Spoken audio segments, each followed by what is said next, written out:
In all my applications, I use URLs to navigate between the pages and show data to users. This specifically works for all types of apps, but mostly for single page applications. Hello guys, welcome to my YouTube channel, and today I'll be showing how to properly implement URL navigations into your applications and make sure that you can pass data and get that data onto pages as well as navigate within pages. Here's a URL format you will find in most modern applications or single page applications, where you have the base URL. This can be your domain name.com, the version, in our case in Bubble it might be version test or version live, and then the first path of the URL. This is usually the bubble page that you create. Most people call this an app. Then the second path of the URL is the navigation we want to send, or the page we want to send our users to, right? So this would be maybe reusable elements you have in your application, right? And the third part of the navigation is the unique ID of whatever the user is currently viewing on the screen, right? And then I usually, if there is no unique ID, I am sending this asterisk, and we'll come to see why in a bit. Then the fourth part of the navigation is the sub page. So on a page, the user can be viewing data on a sub page, so you want to send that in this section of the URL. And then optionally you can have a feed part that you're sending a secondary data to. So let's jump right in and build this. The first thing we need to do is add the option sets for this navigation and the sub pages. I have an option set here called app navigation. You can call this whatever you want. Inside, I'm just creating the pages I want the user to see, so these pages. Then for the sub nav, we're gonna have these option set. As you can see, I'm calling it sub navigation. Now in here, I have all the sub pages that I want the users to see. So this and this, this and this. Okay. In here, I have an attribute called view, and I'm writing out the way I want this to be shown to the user on the page, and the way I want it to be passed in the URL is actually the display. So you can see how this differs. Then I have another attribute called the navigation. Now I'm simply referring to the page that this subnav belongs to.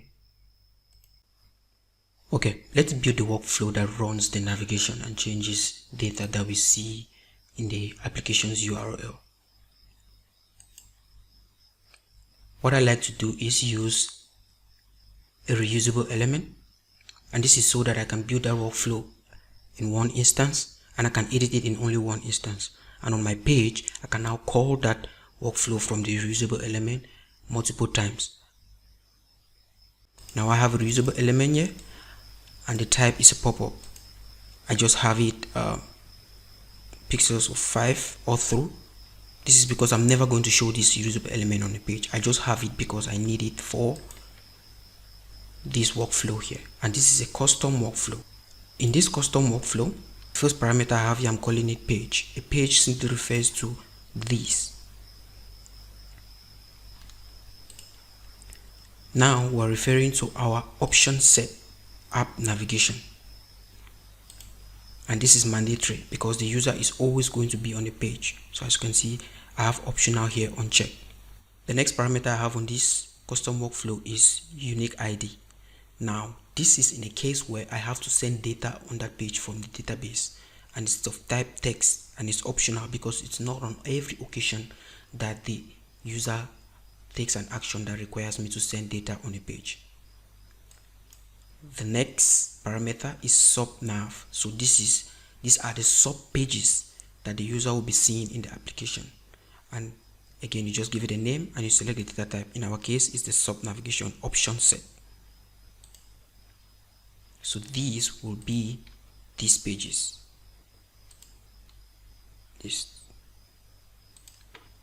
Then optionally, you can have secondary data ID on your page.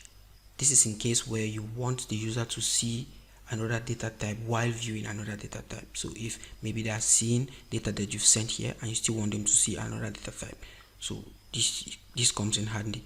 Now we have all of this checked as optional because it's not on every occasion that you want to send data to these parameters. The first action here is to do a go to page. Here's the tricky part: actually formatting the data that comes into this custom workflow the way we want to display it on the page. Now I'll build this from scratch.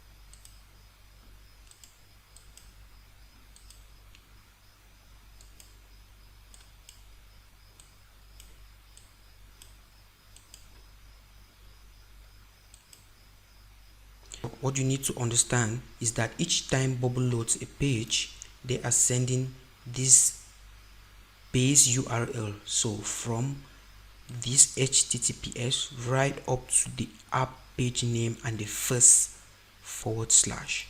This will always be in the URL. So with that in mind, again, we know that this URL is sent right up to this first /. So this first / is included. With that in mind, we need to add now a page, the first item. We know there's already a / here, so we just need to get the pages display. Again, this is the option set. Then the next thing is our unique ID. Now, the way I like to do this is to use a conditional to check if each time this custom workflow is triggered, the unique ID is sent. I do that by asking if or not. If the unique ID has been sent, I'm formatting this by text. So if this is yes, then I want to add a / and then I want to get the unique ID. If it's no, I want to ask if the next path in the URL has data or not. And the next path in the URL is the subnav.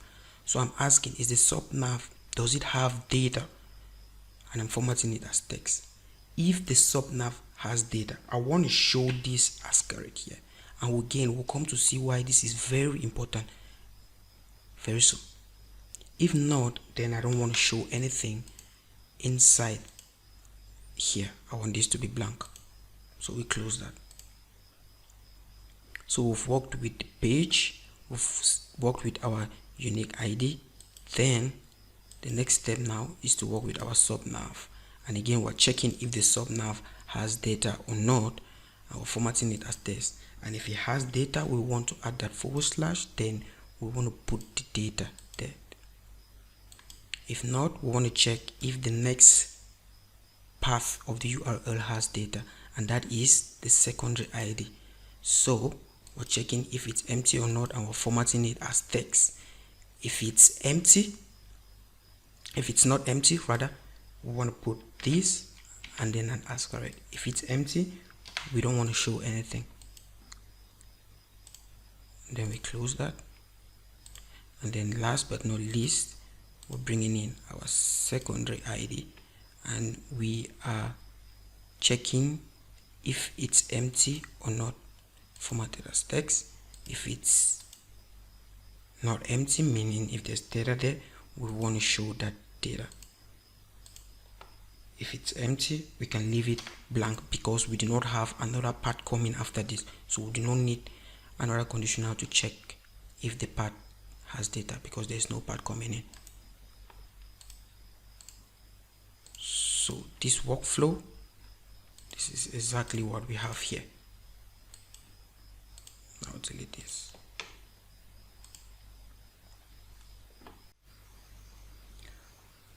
Let's build our page. We'll begin by building this site navigation. All I have there, it's a group that has a repeating group inside, and the repeating group is simply getting the data from our option set app navigation, and I'm simply getting all option sets. Now I have a group inside, which is what the user is going to click on. One important thing is that we need to place our reusable element that contains the workflow action that triggers the navigation. We need to place this reusable element on the page in order to be able to refer to it. I already did that, so I'm deleting this. Now in our workflow action in the repeating group, we simply do trigger a custom event from a reusable element. You select the reusable element, you select the custom event, and then you enter the data. In our case here, we're simply sending the page, and we're getting that page from the current sales navigation. That is all. That gives you this when the user clicks. As you can see, to achieve this effect where you have it highlighted, we need to do a get data from the page's URL.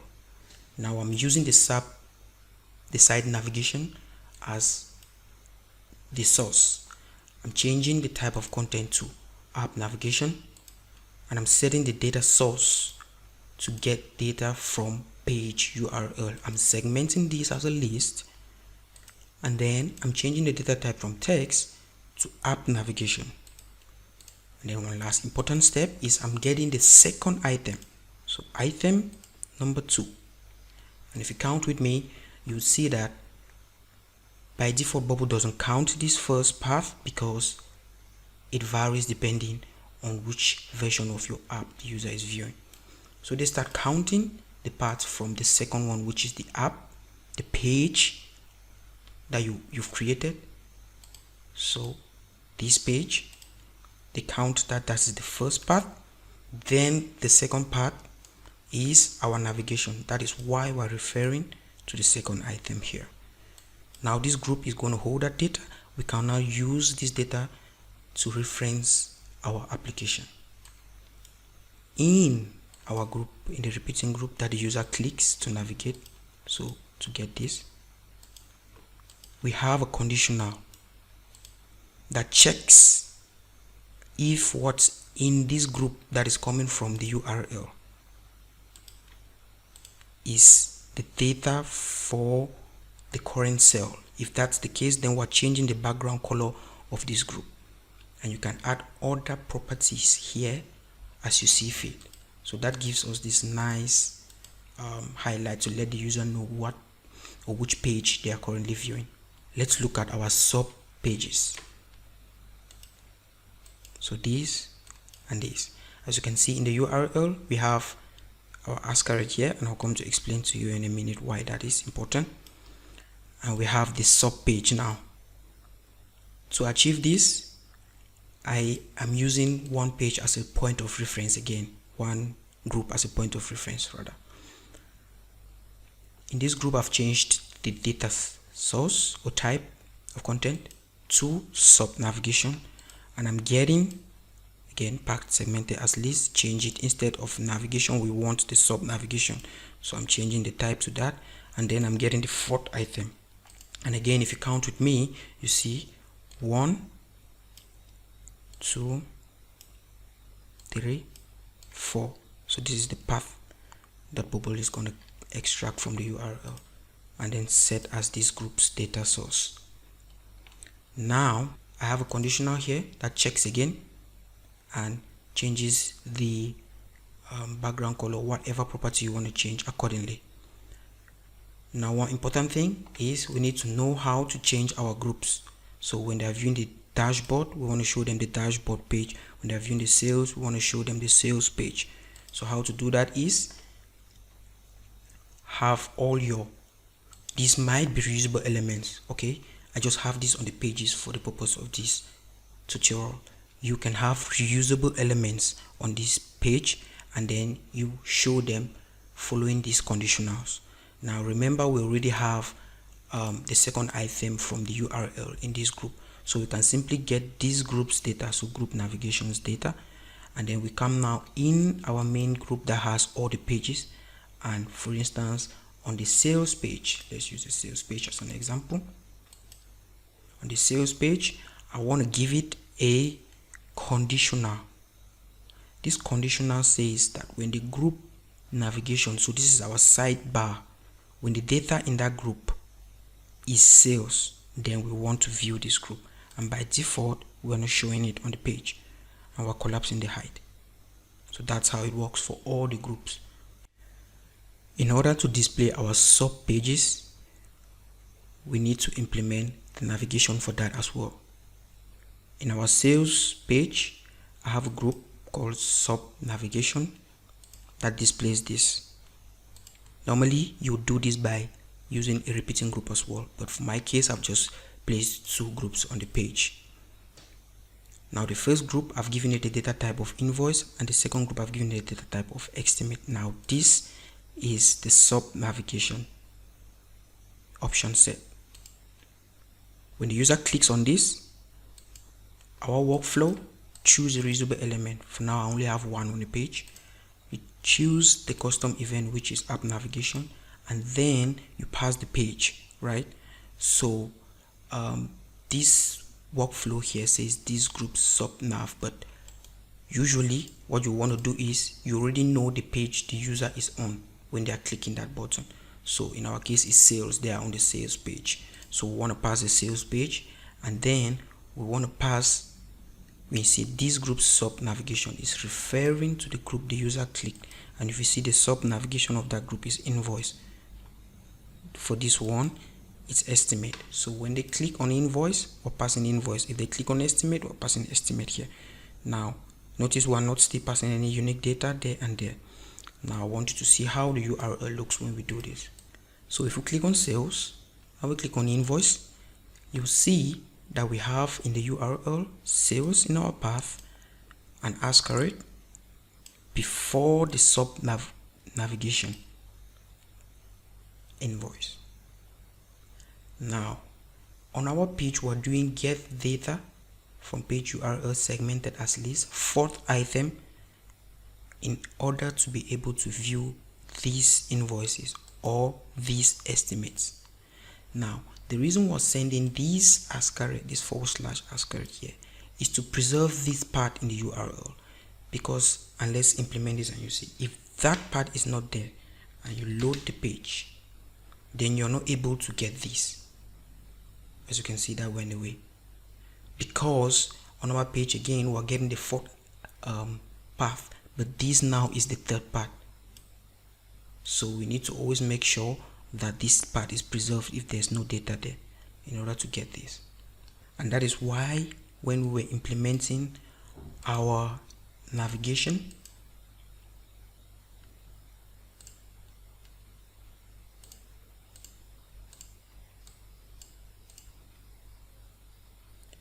we're using this conditional to check if data is coming in, we send the data. If not, we check if the next path has data. If the next part has data, we want to preserve this part in the URL.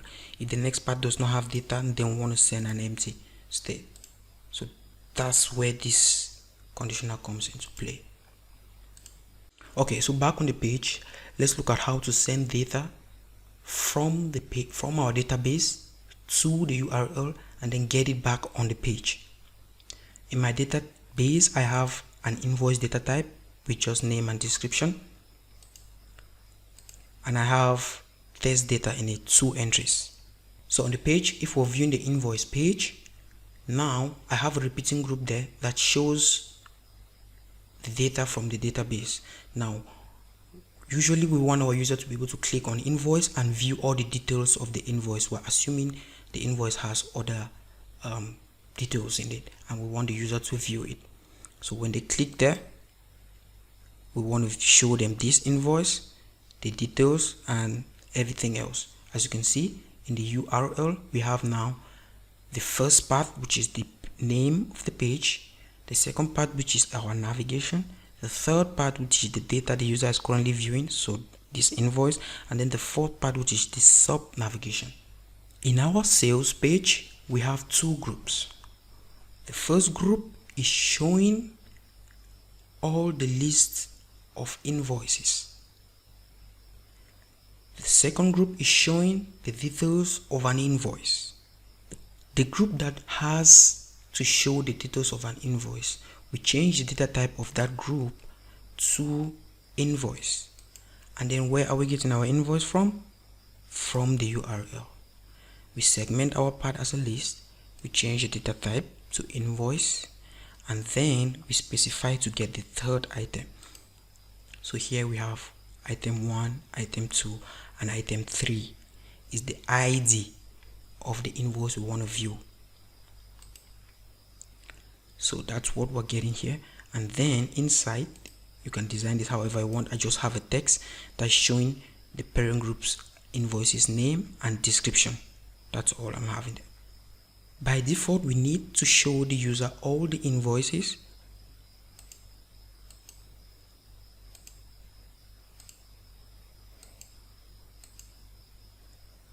I'm showing the invoices data in each cell.